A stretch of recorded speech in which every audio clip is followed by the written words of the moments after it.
নমস্কার। আজকে আমরা রান্না করছি গোলবাড়ি স্টাইলের কষা মুরগির মাংস। এর জন্য লাগবে 500 গ্রাম চিকেন, হলুদ গুঁড়ো, জিরে গুঁড়ো, ধনে গুঁড়ো, কাশ্মীরি লঙ্কার গুঁড়ো, স্বাদ মতো লবণ এবং গোলমরিচের গুঁড়ো এবং ফেটানো টক দই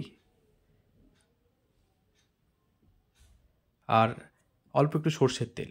এগুলো দিয়ে আমরা মাংসটাকে ভালোভাবে ম্যারিনেট করে রেখে দেবো 1.5 থেকে 2 ঘন্টার জন্য। এরপর বাদবাকি যে উপকরণ, যেমন পেঁয়াজ কুচি, টমেটো কুচি, আদা রসুনের পেস্ট, কিছুটা এমনি গোটা রসুন আর চপ পেঁয়াজ, এগুলো আমরা কেটে রেখেছি। তেল গরম হয়ে এলে আমরা গোটা গরম মশলা দেবো তেলে।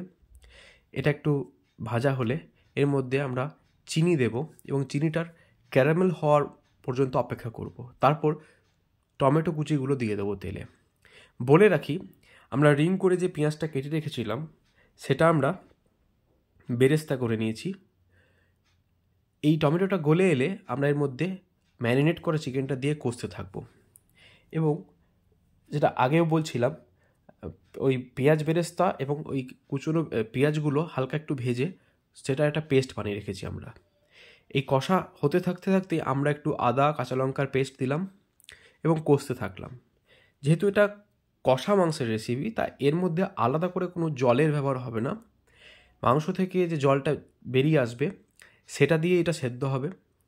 কালারের জন্য আমরা আরও একটু কাশ্মীরি লঙ্কার গুঁড়ো ব্যবহার করলাম, যাতে যেহেতু গোলবাড়ি কষা চিকেন কালারটা একটু কালচে হয়। আমরা স্বাদ মতো লবণ দিয়েছি। দেখুন তেল ছেড়ে আসছে আস্তে আস্তে।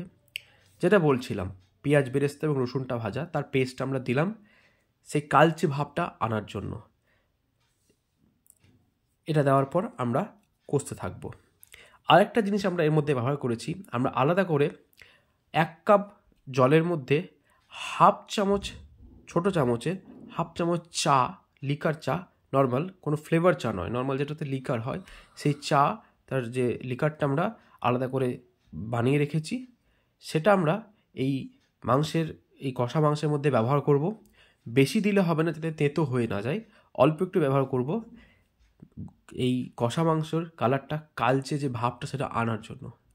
এভাবে কষতে থাকবো। মাংসটা সেদ্ধ হয়ে উঠলে এর মধ্যে একটু গরম মশলা দিয়ে দেবো এবং তারপরেই মাংসটা রেডি হয়ে যাবে এবং দেখতে ঠিক এরকম লাগবে, একটু কালচে কালচে ভাব থাকবে, লাল নয়, ব্যাপারটা কালচে হবে। এবং যাতে আমরা দেখতে ভালো লাগে সেজন্য একটু টক দই ব্যবহার করেছি ওপর থেকে। এটাই আজকে আমাদের মেনু। রুটির সাথে খান বা ভাতের সাথে